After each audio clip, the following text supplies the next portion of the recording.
I begin beside the River Ure, stopping to take a closer look at Wensley Bridge, a Grade 2 listed structure and scheduled ancient monument. Crossing into Wensley, I pause at Holy Trinity Church, a familiar landmark here since the mid-13th century. Wensley sits beside the A684, a small village whose name later became linked with the wider Wensleydale Valley. Leaving the village centre, I pass the green and follow the road towards the gated entrance of the Bolton estate. At East Lodge, I enter Wensley Park, following the estate drive as the landscape opens into parkland. Penhill soon appears ahead, a broad limestone ridge that stays in view for much of this walk. Passing Wensley House, I check my map and pick up the public footpath leading across open farmland. Crossing the fields, Penhill remains prominent, its name rooted in ancient Brittonic and Old English place names. Near Tullis Coat, I cross the Wensleydale Railway, a historic line that once served communities across the Dale. Ahead, the remains of Keldheads Lane Smelt Mill stand as a reminder of lead mining in this part of Wensleydale. Now protected as a scheduled monument, the smelt mill shows clear signs of age and long-term exposure. I arrive at Preston-under-Scar, a small village mentioned in the Domesday Book and set below limestone scars. Leaving the village edge, I follow field paths linking Preston-under-Scar with the surrounding countryside. On Wood End Lane, I stop at a bench beside a walled garden for a coffee and a snack. Close by is St Mary's Church, a medieval building that has long served Redmire despite its quiet location. At the entrance, Norman stonework and carved details point to the church's early beginnings.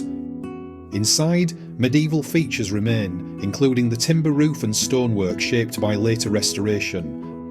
Monuments inside the church record local families and royal authority through stone, wood and heraldry. Outside, the churchyard contains distinctive gravestones reflecting local trades and traditions. The church's distance from Redmire has led to suggestions the village once stood closer to this site.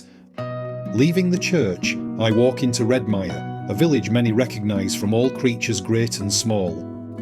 On the village green, a stone monument marks royal jubilees from the late Victorian period onwards.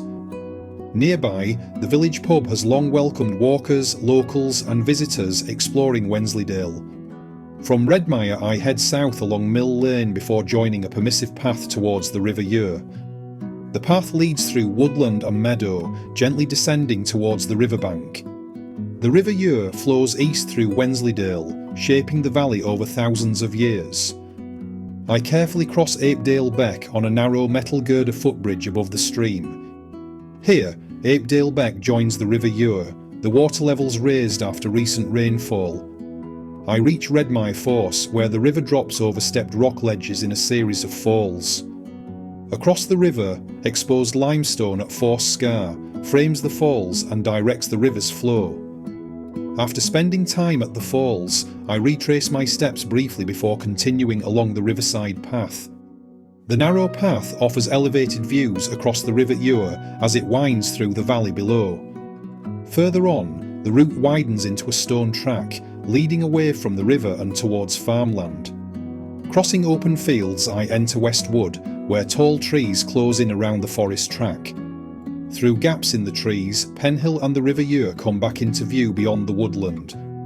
Emerging from West Wood, I pass Bolton Hall, centre of an estate shaped by centuries of ownership. The route becomes a broad tree-lined drive, offering an easy return towards Wensley. Walking through Wensley Park, I follow the final stretch beneath mature trees and open parkland. Back in Wensley, I complete the walk. For maps, details and more information, visit paulbeal.com.